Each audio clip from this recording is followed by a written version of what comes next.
कोई तो रीजन है कि चाइना मैक 4 की स्पीड पे कमर्शियल प्लेन को उड़ाने की बात करता है, हम ट्रेन को पटरी के ऊपर हम दौड़ा नहीं पाते हैं। कल मध्य प्रदेश में ये सीन देखे गए। ये ग्लोबल इन्वेस्टर्स का समिट हुआ था, उसके बाद खाना सर्व किया गया हमारे लोगों का। आप हाल देख लीजिए, ये हालत है हमारे लोगों की।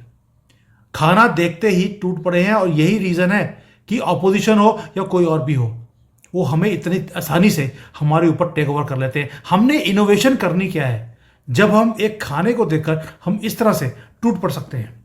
और यही एक रीजन नहीं है, और भी बहुत रीजंस हैं। कुछ तो रीजन है कि वी आर लेफ्ट बिहाइंड। हमारी जो रेलवेज है, हर रोज वहां पर ट्रेनें उड़ रही हैं, गिर रही हैं, एक्सीडेंट्स हो रहे हैं, सैबोटेज की बातें आती हैं। ये ट्रेजेडी वाला टाइम है। और इसमें भी आप देखोगे कि जो लोग हैं हमारे, वो जब एक ट्रेन का हादसा होता है वहां पर लोगों को बचाने की बजाय उसको लूटने में लग जाते हैं। हम इन चीजों में घिरे हुए हैं, इन सैबोटेज के अंदर हर महीने ये काम हो रहा है। यानी कि ये सिर्फ मामला स्पीड का नहीं है, हमारे फ्यूचर का भी है। अब आप देखिए, भारत में आपने देखा होगा, कभी सिलेंडर मिल गया, कभी पटड़ी तोड़ दी, कभी वो यहां पर यहां तक होता है कि सड़क जो शीशे हैं वो तोड़ दिए जाते हैं क्योंकि लोग ट्रेन को बोर्ड अप नहीं कर सके, वो चढ़ नहीं सके। और हम जो 180 किलोमीटर की स्पीड है उसे सुपर फास्ट ट्रेन बोलते हैं, जबकि दुनिया में ये नॉर्मल स्पीड है। यानी कि दोबारा बोल रहा हूं, ये हमारे नेशन के फ्यूचर की बात है। ये सिर्फ रेडिकलाइज्ड एलिमेंट्स की बात नहीं है जो भारत की तरक्की को रोकना चाहते हैं। वो हमें ये भी चाहते हैं कि हम वो कुछ भी अचीव ना कर पाए जो चाइना ने, अमेरिका ने, बाकी कंट्रीज ने अचीव कर लिया। हमारे यहां पर हम साधन ये सोचते हैं कि आज कोई ट्रेन का एक्सीडेंट हुआ तो नहीं है। दोस्तों, दुनिया स्पीड से आगे निकल रही है और हम लोग स्टैंड क्या करते हैं। सोच के देखिए, 5000 किलोमीटर की स्पीड का प्लेन कनाडा ने आप सोच सकते हो, टिड्डी मल ने आज अनाउंस कर दिया 300 किलोमीटर की स्पीड की वो ट्रेन आज चलाने वाला है कनाडा के अंदर। वो कनाडा जो कहीं खड़े होने के लायक नहीं है, उसका ये हाल है। हम 130 में फंसे हैं और फ्रीक्वेंटली हमारी ट्रेन्स डिले होती हैं, ट्रेजिक एक्सीडेंट्स भी होते हैं। दोबारा से बोल रहा हूं दोस्तों, ये सिर्फ स्पीड का मामला नहीं है। हमारे यहाँ पर जो बुलेट प्रोजेक्ट है, शायद 2016 में 17 में हमने अनाउंस किया था कि 8 साल में 500 किलोमीटर की हम ये लाइन डाल देंगे। अभी तक जो हमारे बाबू लोग हैं उन्होंने उस काम को होने ही नहीं दिया। 8 साल, ये अगले 10 साल में भी पूरा नहीं होने वाला। क्यों? हमारा विल ही नहीं है कि कोई स्पीड की चीज़ आए, हमारे यहाँ पर आए। केजरीवाल ने तो बोल दिया था हमें इस जो सुपर स्पीड की ट्रेन है, इसकी बुलेट ट्रेन की हमें ज़रूरत ही नहीं है। ये आईआईटी का पढ़ा लिखा जिसको हम बोलते हैं आईएएस आईएपीएस ऑफिसर था, उसकी ये लैंग्वेज है।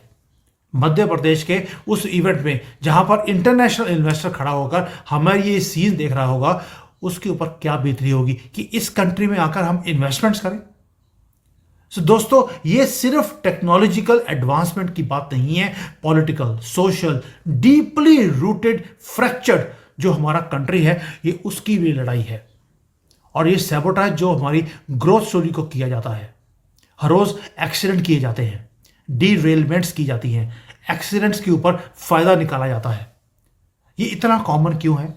क्या ये बैड लक है या एक सिस्टमेटिक असॉल्ट है हमारी ग्रोथ नैरेटिव को रोकने के लिए?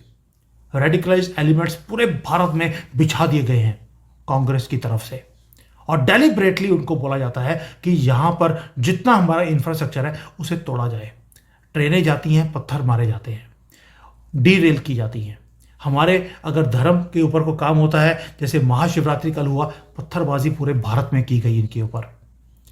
क्या ये एलिमेंट्स सारा टाइम यही सोचते हैं कि हम भारत के अंदर तोड़फोड़ करते रहे ताकि भारत तरक्की के ऊपर सोचने की बजाय पुरानी चीजों को रिपेयर करने में लगा रहे और हमारा जो फ्यूचर है वो बिल्डअप ही ना हो सके? चाइना को, कनाडा को ऐसी कोई प्रॉब्लम नहीं है। वो हाइपरसोनिक प्लेन्स बना रहे हैं मैक 4, मैक 6 के, और हम अपने ही लोगों से लड़ते हुए फिरते हैं। हम प्रोग्रेस करना चाहते हैं, लेकिन ऐसे जो एक्सीडेंट्स होते हैं हमारी प्रोग्रेस को रोकते हैं। हमें वे दे कीप अस स्ट्रगलिंग। हम अभी भी जाति, रिलीजन, हिंदू मुसलमान, इन सब के अंदर फंसे हुए हैं। दोस्तों मैं पहले बोल रहा हूं, यह टेक्नोलॉजी की बात नहीं है, यह नेशन की विजन की बात है।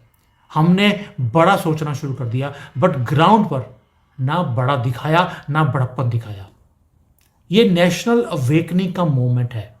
अगर हम चाहते हैं कि हम बाकी दुनिया के साथ कंपीट करें, हमें वेकअप करना पड़ेगा। हम इतने ज्यादा खुश हो जाते हैं अच्छी न्यूज के बाद